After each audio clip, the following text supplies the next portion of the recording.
mira, esta conferencia se debe a que esta persona a la que yo represento ha sido víctima de violencia familiar.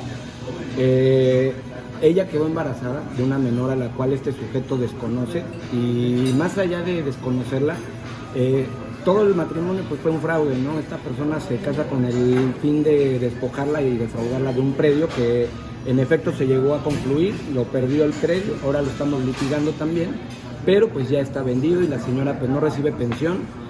Fue golpeada durante el embarazo. La niña hoy en día tiene 7 años, tiene otro hijo aparte que el señor ante el Instituto Nacional de Migración firma como responsable y dependiente, y como ellos dependientes económicos de esta persona, que ahora les voy a mostrar la fotografía y el nombre. Y bueno, esto ha durado tanto tiempo. ¿Por qué? No lo sabemos, no me gustaría señalar directamente a nadie, pero sí parece ser que ha habido un contubernio con algunas autoridades, evidentemente, y pues ha generado que a la señora se le revictimice. En ese sentido, pues bueno, se ha extendido el juicio por más de 7 años.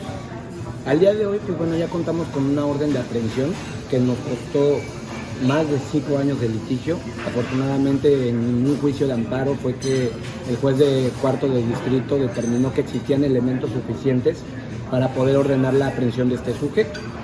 ¿Por qué? Porque la autoridad se encargó solamente de desvirtuar las pruebas y yendo en contra del principio de contradicción, que bueno, es uno de los principios rectores del proceso penal, no solo del acusatorio oral, sino también del tradicional. Siempre ha sido obligación de las partes desvirtuar las acusaciones.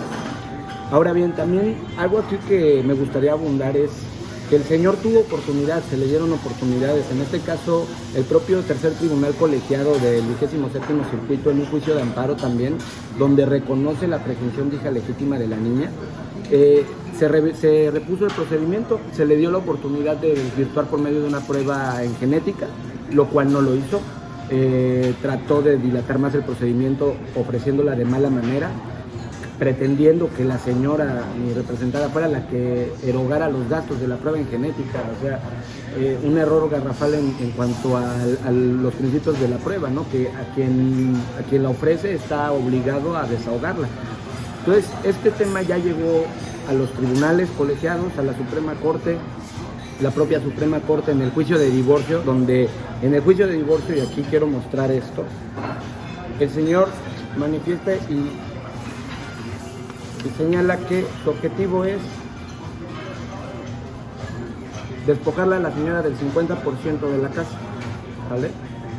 Y aquí más aún, aquí viene, no solo eso, pretendía que el señor liquidara lo que se adeudaba de la casa, cuando él se gastó 20,000 euros de la señora, los cuales eran para ese último pago. Entonces, en ese divorcio, la propia Suprema Corte determinó, hay un punto de disenso en el amparo en revisión, en el amparo directo en revisión 54, hay un punto de disenso. ¿Esto qué quiere decir? Que si bien la Suprema Corte no amparó y protegió como se solicitó, uno de los ministros de la Suprema Corte sí reconoció los derechos de la menor, aunado a que la Suprema Corte solamente se limitó a señalar que el problema que manifestaba el señor, que la niña no cuenta con los apellidos, pues resulta inverosímil. ¿Por qué? Porque los apellidos se pueden rectificar con un acta. Ahora, los apellidos no los lleva la niña porque al momento de nacer ya existía una denuncia de violencia familiar. Entonces sería absurdo exponer a una menor y exponer a una señora a una revictimización y a que la violencia se prolongara. Bueno, la orden de aprehensión no se ha podido ejecutar, eso es un hecho. Igualmente desconocemos cuáles son los motivos, quién lo esté ocultando, quién lo esté protegiendo. Sin embargo, aquí voy a poner un fragmento de la orden de aprehensión, la foto del señor. ¿Por qué? Porque a lo mejor una orden de aprehensión para estos delitos que desgraciadamente la ley no considera como grave, aunque debería de ser un delito grave la violencia familiar y contra menores, cuando hay menores de por medio, pues no se ha logrado. Y a lo mejor posiblemente no le dicten un auto de formal prisión como tal, pero tiene que presentarse el señor a declarar, tiene que presentarse a desvirtuar la acusación que se le está imputando y tiene que presentarse a demostrar su inocencia. Eso es todo lo que se le está invitando al señor que haga, que tenga un poco de conciencia, rectifique en su actuar, porque desde el momento uno en que se tuvo acercamiento con él para tratar de dirimir esto hace 7 años, el señor solamente pretendió salirse con la suya. Bueno, aquí, curiosamente, cuando toma la juez de instrucción familiar el asunto, porque cambia al juez, lo toma la licenciada Deiliana Avilés de Menech, que ella es hermana de la exsecretaria de Gobernación de Laura Beristain. Entonces, curiosamente, sí modifica una pensión, pero a modo de no poderla cobrar. De hecho, se inicia un incidente de pago después de un año de no cobrar, que se modifica porque el señor dice que gana 6,000 pesos cuando en verdad se demostró mediante informes de SAT que el señor ha ganado arriba de 1 millón de pesos al año. O sea, podría haber hasta una posible evasión fiscal. Y pues la licenciada Deiliana pues se limitó a desecharlo por frívolo e improcedente supuestamente. En un amparo se gana, pero pues eso le dio oportunidad al señor, dice, una revisión, un recurso en revisión en materia de amparo, el cual sigue ahí. ¿Hicieron prácticamente este proceso? Pues mire, el proceso lo iniciamos aquí en Playa, pero el señor tiene su domicilio en Cancún. Bueno, ha señalado múltiples domicilios. El domicilio donde vive su mamá, que es una casa de él, el domicilio donde vive con su antes concubina, bueno, ahora concubina y sus 2 hijas, señaló el domicilio de la empresa, investigamos obviamente mediante el SAT y el Seguro Social, nos dieron los domicilios fiscales donde él está laborando.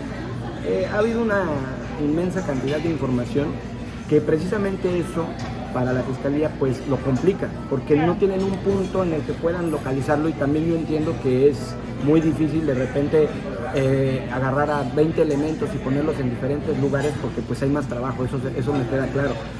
Y ese ha sido el motivo por el que no se ha encontrado. Sin embargo, como acto de buena fe creo que podría ser el señor, sería eso, ponerse a disposición y tratar de demostrar que él tiene la razón, como él lo ha dicho, ¿no? O lo ha manifestado en sus múltiples declaraciones, en las cuales pues no tienen ni pies ni cabeza, se lo comento, o sea, son contradictorias, en unas dice una cosa, en las otras dice otra. ¿Por qué? Porque evidentemente se le salió de las manos al dejar embarazada a la señora. El fraude, desgraciadamente, lo inicia y lo concluye con el divorcio incausado, que curiosamente lo solicita el divorcio cuando derogan el divorcio necesario, cuando había causales para poderse divorciar, cuando existían causales necesarias por razón de violencia, por maltrato psicológico. O sea, cuando hay maltrato o hay violencia dentro del matrimonio, existía la figura del divorcio necesario. Lo derogan, se espera que lo deroguen y presenta su divorcio incausado diciendo: yo ya no quiero estar con la señora, pero tenemos una casa, quiero la mitad y no tenemos hijos.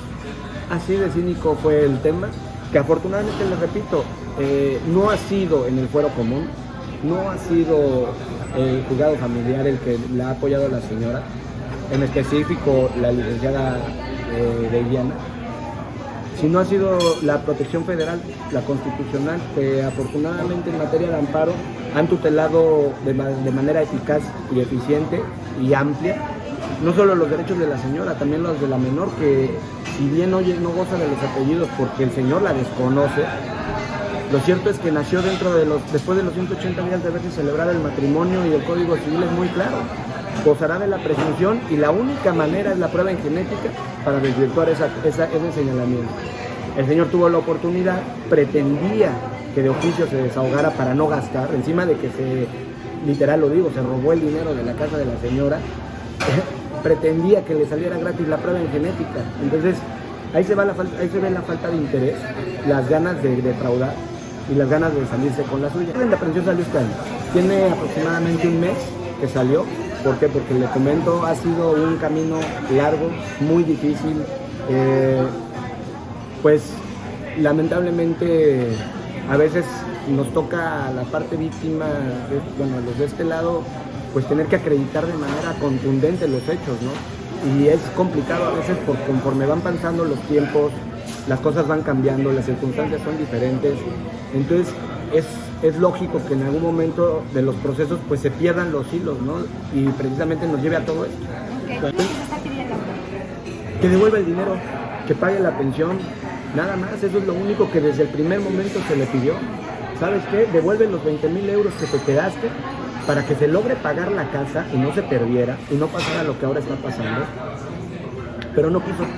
no quería, él quería el 50%, que se le garantizara, quería dar una pensión de 2,000 pesos y que la prueba en genética, y como les dije, fuera de manera extrajudicial, lo cual es un acto ilegal e indebido, al cual evidentemente no me presté. ¿Sería devolver el dinero, hacerse cargo de la niña?